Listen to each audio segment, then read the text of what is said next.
Hi all, welcome back to a new video of Horilla. So in this video, let's see how we can assign a task to the onboarding. So as we know, onboarding is a critical process for both the organization and the new company. It goes beyond just completing paperwork and providing basic training. Effective onboarding has a profound impact on employee engagement, productivity and retention.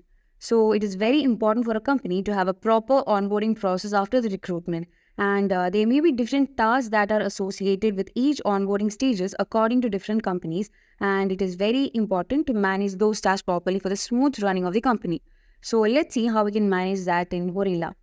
So here we have the onboarding module, and under the onboarding module we have onboarding view and the candidates view. So let's go to the onboarding view here, and in the onboarding view we can see different recruitments that are currently going on in the company, that is recruitment drive and future force recruitment.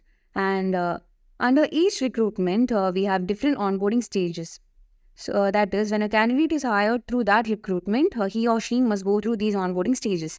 So here we have the pre-boarding stage and the orientation stage. So to add a new stage to the onboarding, we can just simply click on the stage button over here, and we can we have to provide a stage title.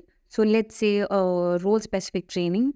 That is, the candidate will have a role-specific training as part of the onboarding, and we have to also set the stage manager. So let's give a stage manager, and if you want to set the stage as a final stage of this onboarding process, we can just on this toggle button over here, and I'm just offing it right now, and we can save the stage.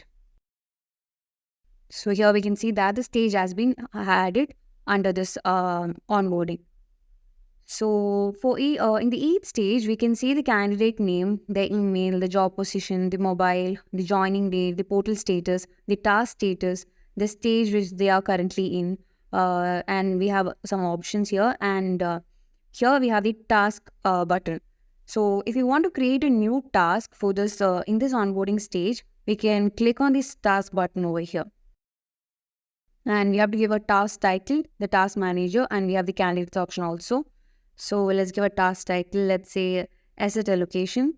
So we have a task called asset allocation under this pre-boarding stage. And we also have to provide a task manager for this. And since there are currently 2 candidates under this pre-boarding stage, the candidates field is auto-populated with those 2 candidates. So if we want to remove any candidate from that, that is, if we do not want to assign this task for any of these candidates, we can just remove it over here, and we can apply this. So we can see that the task has been added in this stage, that is asset allocation. So since we have removed the candidate Emily Turner, the task has not been assigned for that candidate. So if you want to assign that task to the candidate, we can just click on the assign over here. So as the task progresses, we can change the status of the task from here, that is to do, scheduled, ongoing, stuck, done. So once the task is done, we can just change the status of the task to done, and we can see a message that the candidate's task has been updated, and we can see the task status over here. So let's just refresh this. We can see that the task status has been changed to one-on-one.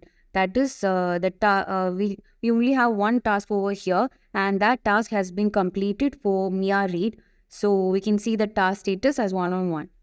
So this is how we can add a task to the onboarding. So that is, with this button, users have a clear overview of all the tasks, making it easier to ensure everything is completed on time.